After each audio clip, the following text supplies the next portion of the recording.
কি আমাকে রঙ্গিলা রঙ্গিলা বলে যাচ্ছে? আরে শাহ বাবুজি, হ্যাঁ তা হঠাৎ এই গরিবের বাড়িতে কি মনে করি? তুমি আমাকে হাসালি রঙিলা, নিজেকে এত ছোট করে ভাবছো কেন? আমি গিয়েছিলাম বিলেতারি জমিটা দেখতে, হঠাৎ লেগেছে আবার পানি পিপাসা, তাই তো মনে পড়ে গেল আমার দোস্তর বাড়িতে একটু চল। ভালো ভালো বাবু, তাহলে আসুন, বসুন। কিছু নাই বা খেলেন, জলপান তো করবেন আপাতত। যাক রঙিলা, জলপান তো করবো, কিন্তু তোমার পিছনে যে মেয়েটি দেখতে পাচ্ছি। আরে বাবু, আপনাকে কি বলবো বাবু, অন্যের মেয়ে কি আর আমার ঘরে থাকতে পারে বাবু? সে হচ্ছে আমার বৌদি, তার নাম হচ্ছে কিরণ বাবু। বেশ সুন্দর তো, তাহলে এখন আমি আসি। ঠিক আছে বাবু। আমি আবার আসবো।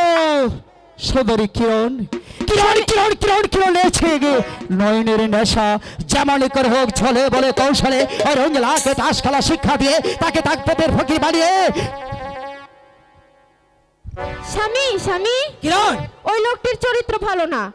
আরে কিরণ, ওই লোকটি আমার দিকে কেমন করে বড় তাকিয়েছিল। লোকের প্রতি এরকম মন খারাপ করো না কিরণ, এরকম একটু একটু হতেই পারে কিরণ। লোকটি পাকা লুচ্চা। আর শোনো কিরণ, তুমি আর আমি যদি ঠিক থাকি কিরণ, তাহলে আমাদের প্রেমের ফাটল কোনোদিন কেউ ঠিকই বলেছেন। ওহো রে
ঘরে ফিরে যাই কিরণ। তাই চলুন। ঠিক আছে কিরণ।